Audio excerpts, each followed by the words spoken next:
O Tempo Entrevista de hoje recebe o advogado Rafael Pereira. Ele é advogado criminalista com mais de 14 anos de experiência na área penal, também é mestre em Direito e é professor de graduação e pós-graduação em Processo Penal e Direito Penal. Rafael, seja muito bem-vindo aos estúdios de O Tempo. Obrigado, Léo. É um prazer estar aqui com vocês. Espero poder contribuir, que seja um bate-papo engrandecedor sobre os temas relacionados aí a cumprimento de pena, execução penal, e que seja um bate-papo produtivo também. E sem dúvida que vai ser, doutor Rafael, porque a gente fez questão de trazê-lo nesta semana no Tempo Entrevista, porque o Brasil inteiro está discutindo a prisão do ex-presidente Jair Bolsonaro, que foi condenado pelo Supremo Tribunal Federal a 27 anos e 3 meses por 5 crimes relacionados à tentativa de golpe de Estado. E aí muitos termos foram surgindo no meio dessa discussão, entre eles anistia, dosimetria, que pede aí um recálculo da pena do ex-presidente, também habeas corpus humanitário, prisão domiciliar, ou seja, a gente tem um juridiquês que dá para a gente trabalhar aqui nesse podcast nosso e tentar entender se isso funciona só para agentes políticos como Jair Bolsonaro ou se esse benefício deve ser abrangente para todos os condenados no Brasil. Eu já começo perguntando para o senhor, o que é esperado agora para os próximos passos da prisão do ex-presidente? Léo, é comum que as pessoas se debrucem sobre temas jurídicos e, como você bem disse, esse juridiquês às vezes não atinge toda a população. Há uma certa dificuldade de entender e saber o que é cada conceito. De maneira ampla, a gente tem que falar o seguinte: o cumprimento de pena ou aplicação de uma pena, ela tem que ter um tratamento de forma isonômica para todos os indivíduos. Obviamente, a gente vai chegar num momento de discutir isso. Certas autoridades, pessoas que detêm determinados cargos, eles têm algumas prerrogativas, que isso não deve ser confundido com privilégios, né? E talvez o caso do ex-presidente. A questão que você me perguntou, quais os próximos passos agora? A gente está diante de uma situação de uma prisão preventiva, tá? Em que não se discute neste momento ainda a condenação transitada e julgada, ou seja, aquela que não cabe mais recurso. Então a prisão preventiva é uma prisão provisória, mas sem tempo para acabar. Enquanto persistirem os requisitos, e no caso do ex-presidente, o requisito é a garantia da ordem pública, ou seja, para evitar uma possível fuga ou para evitar um clamor social, optou naquele momento por decretar a prisão preventiva. Hoje temos a informação, né, de que de fato transitou em julgado, de que de fato o STF entende que não cabe mais recurso, e aí sim, aí a gente fala de uma condenação definitiva. Isso é curioso porque a maneira como a prisão deve ser conduzida para um preso provisório, ou seja, uma prisão preventiva, e uma prisão com trânsito e julgado é diferente. Então, quando a gente fala de uma cela especial, de uma sala de estado maior, a gente fala pro preso provisório. É aquele que fala assim: você tem curso superior, você vai ficar na cela especial. Peraí, tem um limite. Até quando que você vai ficar nessa cela especial? O trânsito e julgado não. O trânsito e julgado acaba. Você, em tese, fica em um estabelecimento prisional, assim como todos os outros. Você não tem nenhum privilégio, nenhuma prerrogativa, via de regra. A defesa do ex-presidente Jair Bolsonaro tem apelado muito e apresentado recursos na tentativa de conseguir um habeas corpus humanitário. Tirando o fato dele ser um agente político, mas temos que levar em conta também que é um senhor de 70 anos de idade, é um idoso, tem as suas complicações de saúde. E aí eu pergunto, a defesa está certa em pedir esse habeas corpus humanitário ou não? Não cabe esse tipo de recurso? Vamos lá. O habeas corpus é bom a gente delimitar, porque as pessoas acham hoje em dia que habeas corpus serve para qualquer coisa, né? O nome dele dentro do juridiquês nada mais é do que um remédio constitucional. Você dá um remédio a alguém quando ela realmente necessita. O habeas corpus, sem entrar no humanitário, ele serve para curar, vamos dizer assim, serve para regularizar uma prisão que foi ilegal. Então houve uma prisão ilegal, não atendeu os requisitos, você entra com um remédio constitucional, habeas corpus, para que ela seja relaxada, para que ela seja realmente, que não haja os efeitos da prisão. No caso do humanitário, ele nada mais é do que Estado. Você tem deveres com aquele que está custodiado. Ele está sob a tutela do Estado enquanto ele está custodiado. Então o Estado precisa garantir a ele certos direitos, como a integridade física, integridade psicológica, direito à assistência médica, assistência religiosa, assistência jurídica. Ele tem direito de receber os remédios que ele faz jus para o tratamento. Só que a gente sabe que muitas vezes o Estado não tem condições disso. Hoje o nosso sistema carcerário, inclusive o Poder Judiciário já o intitulou de estado de coisas inconstitucionais, ou seja, ele já generalizou como que está o nosso sistema penitenciário superlotado, que não consegue entregar o que realmente deveria entregar no que diz respeito aos direitos dos presos.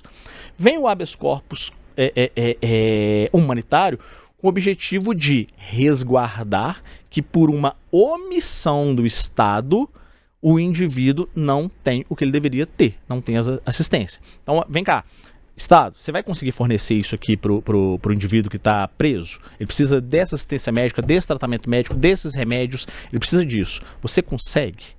Não, não consigo. Não tenho condições. Então, tudo bem. Então, nós vamos impetrar um habeas corpus para que ele possa receber esse tratamento adequado na casa dele. Ele não deixa de cumprir a pena, mas vai cumprir de forma domiciliar, por exemplo. E se um dia você tiver condições, ele retorna ao sistema prisional. Seria basicamente isso, tá? Certo. A discussão seria essa.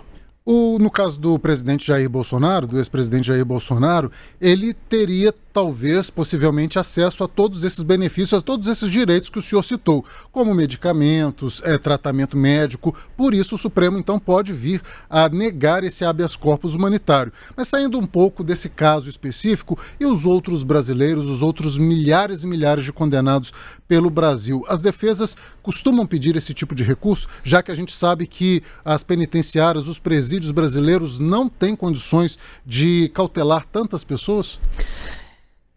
Léo, de fato, a gente tem que partir de um pressuposto de que o Estado, ele tem o direito de punir, mas ele também tem o direito de assegurar um cumprimento de prisão digno, tá? Resguardar pela dignidade da pessoa humana, zelar pelos princípios fundamentais, enfim. Só que a gente sabe que na prática isso não acontece. Nosso sistema prisional hoje, a nível Brasil, é muito precário. Não tem assistência necessária, não tem profissionais necessários. Então muitos estados ainda pecam na questão de concurso público, as polícias penais estão muito defasadas. Então a gente não tem essa condição. Agora, todos têm direito? Tem. Curiosamente, eu recebi uma ligação hoje de manhã de uma cliente que o pai está preso, questionando, será que meu pai não tem direito a um habeas corpus humanitário? Aí você vai naquela, ele tem quantos anos? Tem 65 anos. Mas e a condição de saúde? É um senhor que tem uma condição de saúde debilitada, é um senhor que toma 4 tipos de remédio. Por que ele, então, ele não faz jus a esse habeas corpus e talvez uma autoridade faça? Aquilo que tem, né, o clamor midiático ali, ele faça. O que acontece é que nesses casos, como você mencionou, por exemplo, do ex-presidente, você tem uma fiscalização melhor do Poder Judiciário. Então, quando ele pede um habeas corpus humanitário, para dar uma resposta principalmente à população, o STF analisa, vistoria aquele presídio. Olha, tem médico aqui? Tem médico. Olha, os remédios estão chegando? Estão chegando. Então, tudo bem. Então, olha, eu não vou conceder para ele. Ou então, realmente, a gente não consegue fornecer os medicamentos? Eu vou conceder.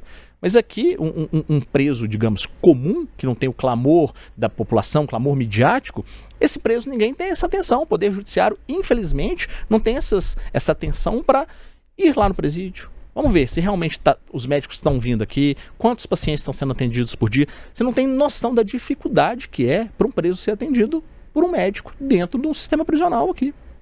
E aí se me permite, dados da Secretaria Nacional de Políticas Penais do primeiro semestre de 2025, ou seja, os mais atualizados até agora, sim, nós temos uma população carcerária hoje de 702 mil pessoas e temos 500 mil vagas. Isso em Minas Gerais? Isso no Brasil. No Brasil. Isso no Brasil. Ou seja, mais de 200 mil pessoas em excesso. E como que o sistema penitenciário consegue realmente dar a assistência necessária para todo mundo? Não tem jeito. Então, todo mundo preza e quer e insiste com a questão da última esperança. Qual que é a última esperança? O habeas corpus humanitário.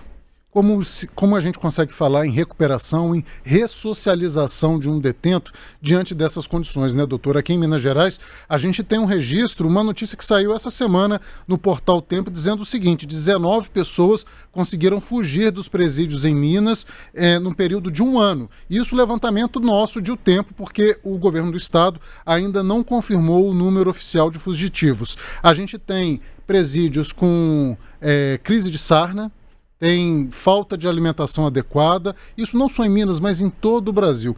Como recuperar um cidadão que vive nessas condições encarcerado? E o Estado, por outro lado, ele não é responsabilizado por falta desses cuidados?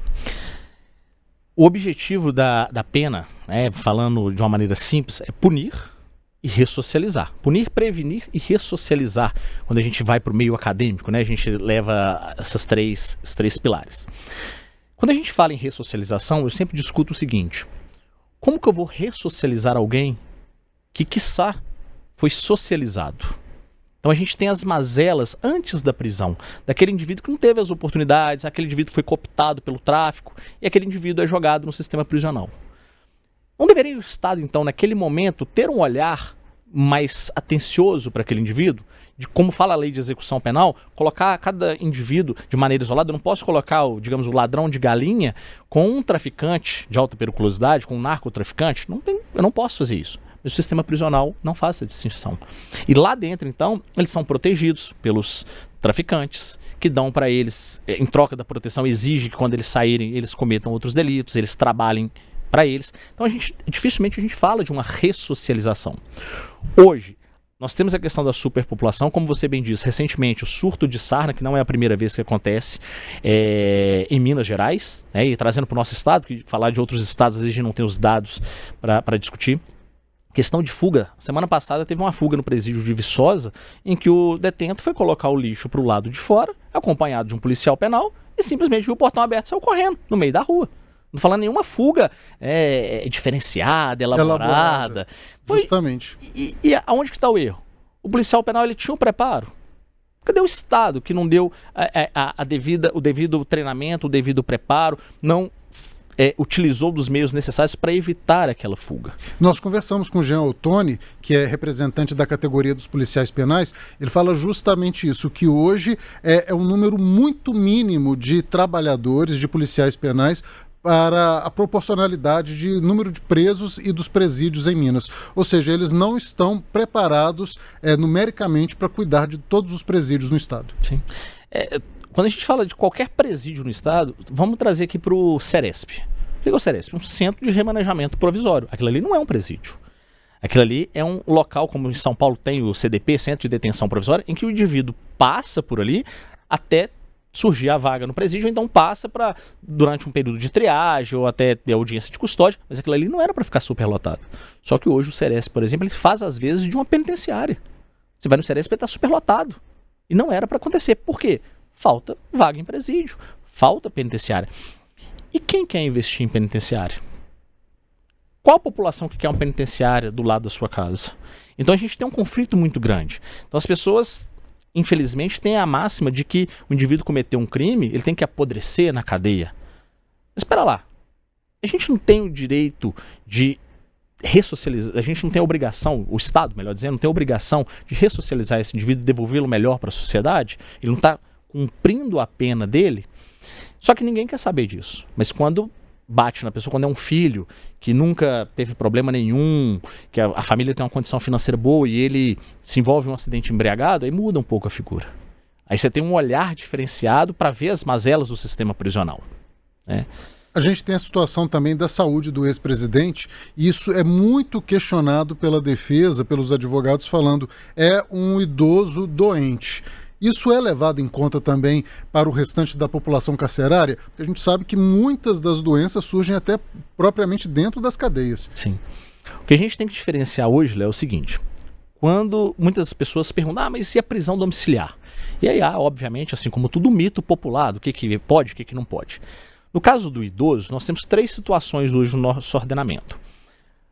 Quando o indivíduo, quando ele é sentenciado, como no caso do ex-presidente, recentemente ele foi sentenciado, tinha mais de 70 anos de idade. Se na data da sentença ele tem mais de 70 anos de idade, a prescrição ela cai pela metade, ou seja, o tempo do Estado cumprir a pena diminui. Então, no caso dele, já foi, ele colocou a tornozeleira e não tinha como já não, né, para evitar fuga, etc.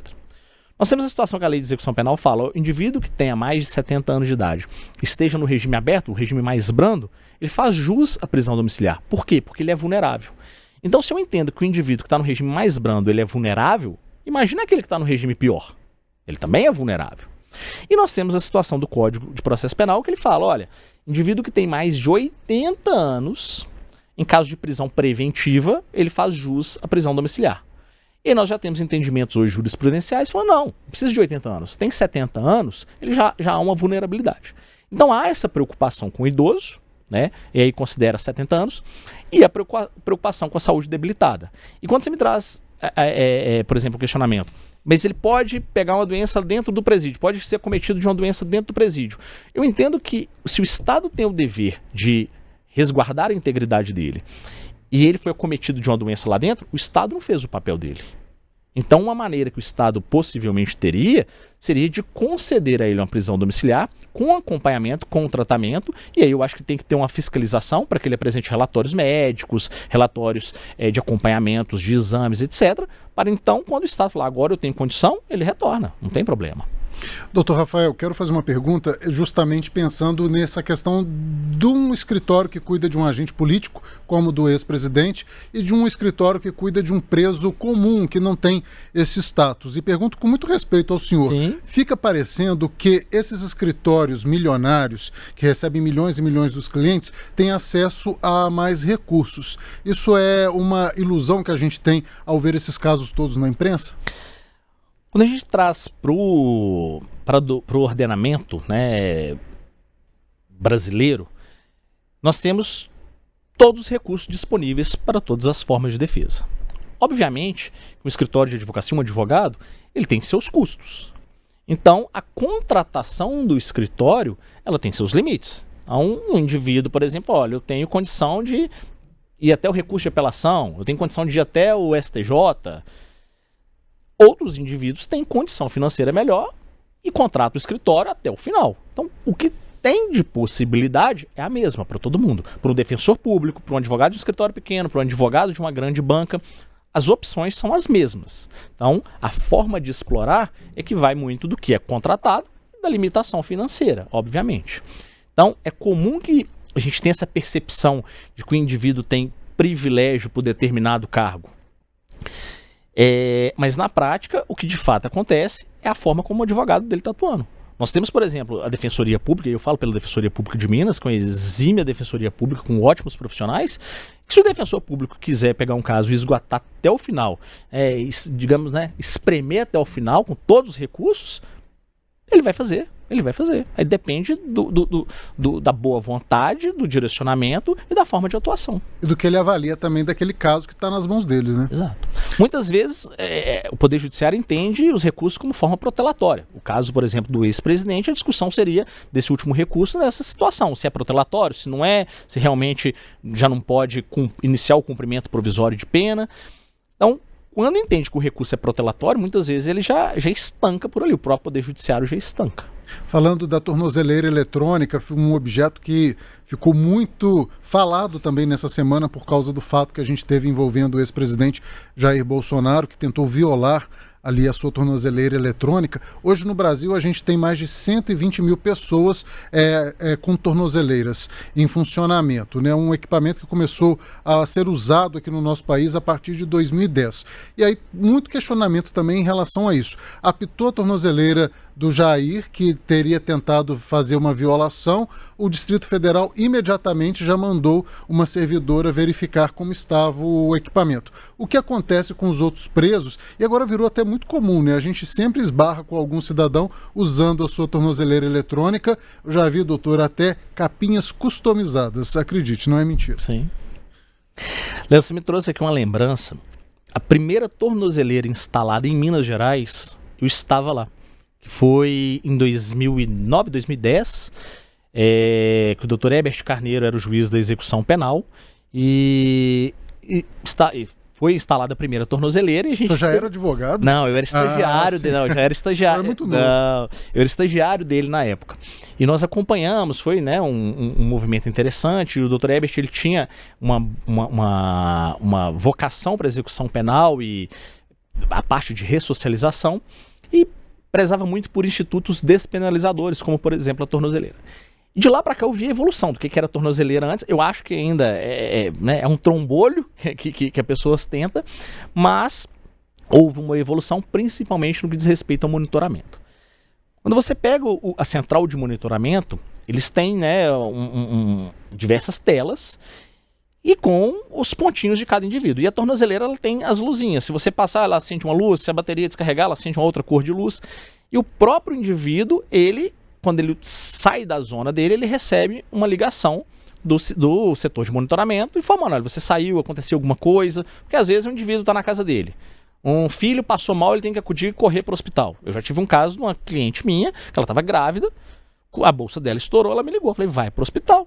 É preferível que a gente justifique o seu descumprimento do que você perca o bebê. Então, vai para o hospital. Ela foi, central entrou em contato, ela atendeu, falou: estou no hospital. Eles foram lá para checar. Então, isso acontece. Eles entram em contato, sim. Obviamente, imagino pelo número de servidores, pelo número de pessoas que estão sendo monitoradas, às vezes há ali uma falha, um delay.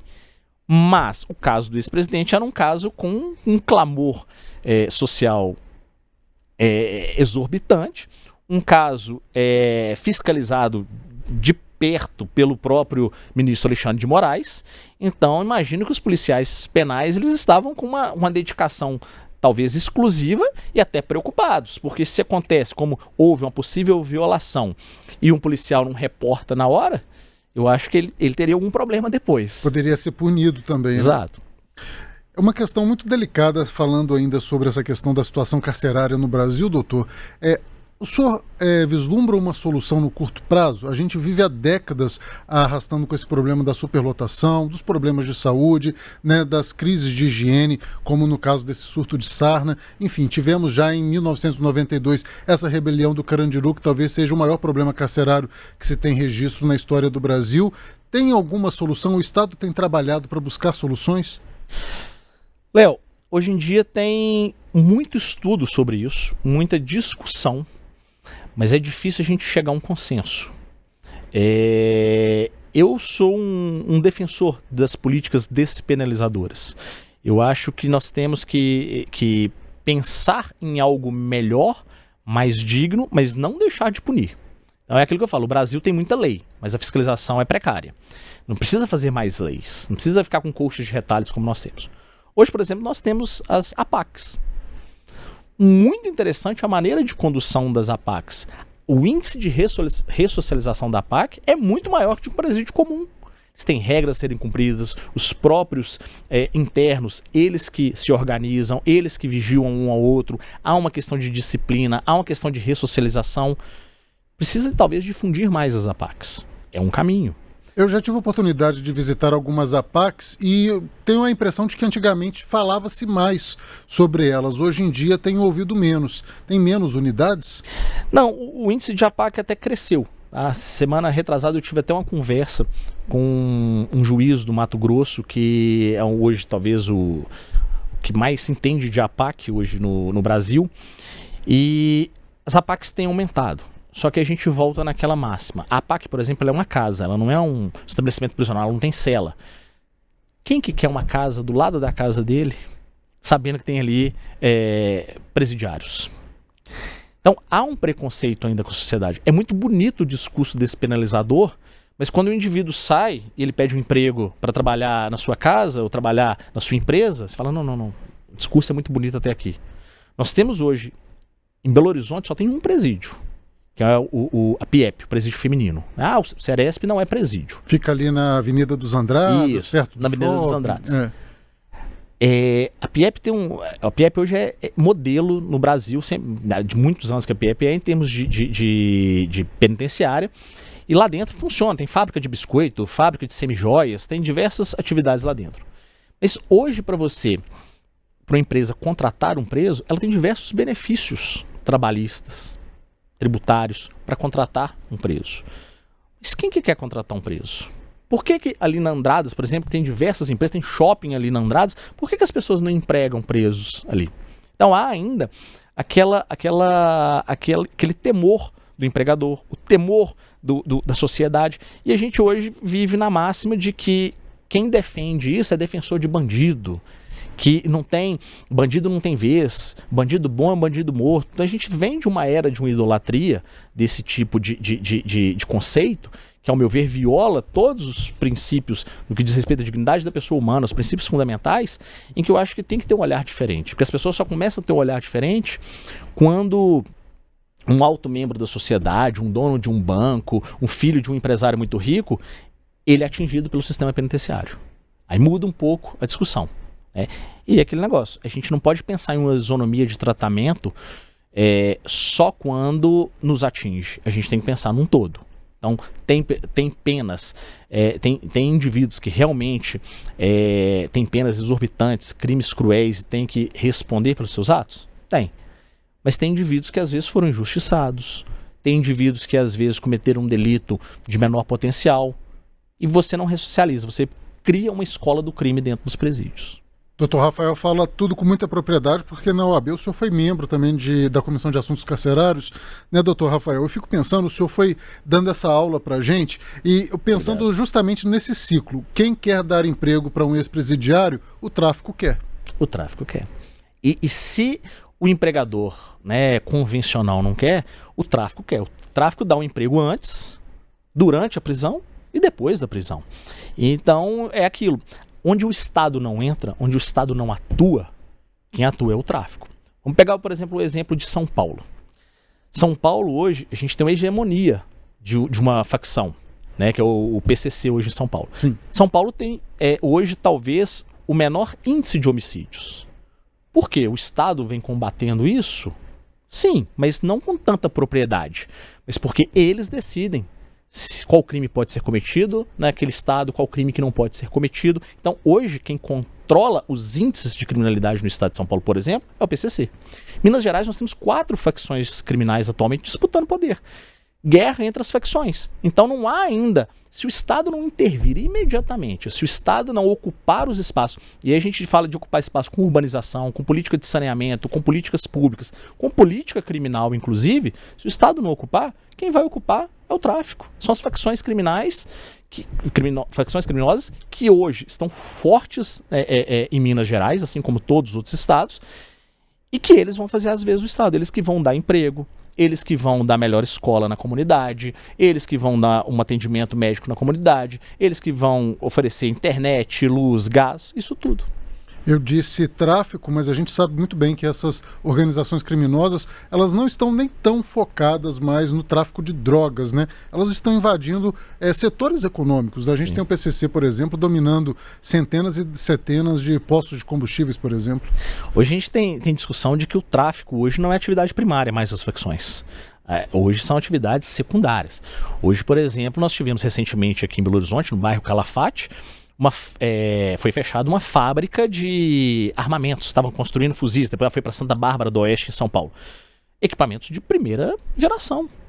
Tem o tráfico, as facções hoje com postos de gasolina, com factory, com bancos, com empresas de telefonia, de internet. Uma facção aqui em Belo Horizonte, a novembro do ano passado, salvo o melhor juízo, foi bloqueado de uma operadora de internet de uma facção, acho que 300 milhões de reais. Então, assim, é exorbitante os números hoje e o que eles dão de acesso para a população. Doutor, para a gente poder terminar essa entrevista, já estamos encaminhando para o fim, eu quero perguntar para o senhor, retomando uma pergunta que eu já fiz durante a entrevista, a gente tem números mostrando a realidade do sistema carcerário no Brasil, estudos apontando quais são os melhores caminhos, mas o senhor acredita realmente que a gente pode ter um futuro melhor se o Estado se empenhar? Quando o Estado quer, o Estado faz. Eu sou muito dessa máxima. Eu entendo que o Estado pode se empenhar e pode melhorar. Mas é aquilo que a gente fala, preso não dá voto. Então, qual Estado que quer realmente investir em presídios? Qual Estado que quer investir em políticas penais? Difícil. Então, se você me perguntar, Léo, gostaria muito de ver isso, de ver melhorias no sistema prisional e ver realmente uma ressocialização, que é o que mais importa. Mas se eu acredito, infelizmente não.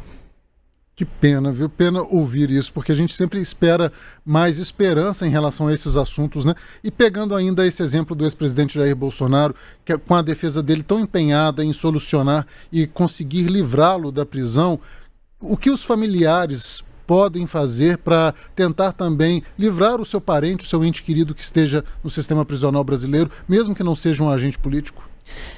Eu acho que é o seguinte, eu acho que primeiro, e aí tem um dado até curioso, quando o indivíduo está preso, muitas vezes ele tem ali a ausência da família, ele precisa daquela mão estendida. Curiosamente, quando o homem vai preso, o homem está preso, muitos inclusive recebem muitas cartas de pessoas querendo conhecê-los, principalmente quando são presos midiáticos. A mulher, quando é presa, ela é abandonada. Dificilmente um homem faz uma visita à mulher. Isso assim, e muitas vezes as mulheres presas estavam cobertando um crime de um namorado, de um marido, de alguém. E elas são abandonadas. A família, ao meu ver, primeiro, ela tem que dar esse suporte, né? Entender o momento, ajudar nesse momento, participar, ir nas visitas, buscar apoio aqui fora, empregos, correr atrás de emprego que ele possa se readequar quando sair. Acho que esse é um passo.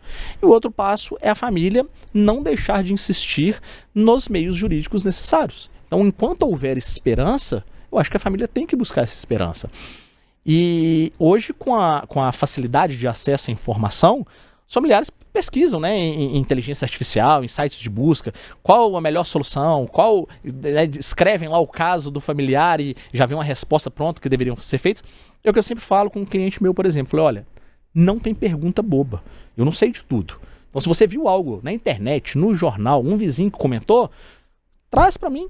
Se tiver ao meu alcance, nós vamos rever isso. Se não, eu vou te dar a explicação por que não cabe.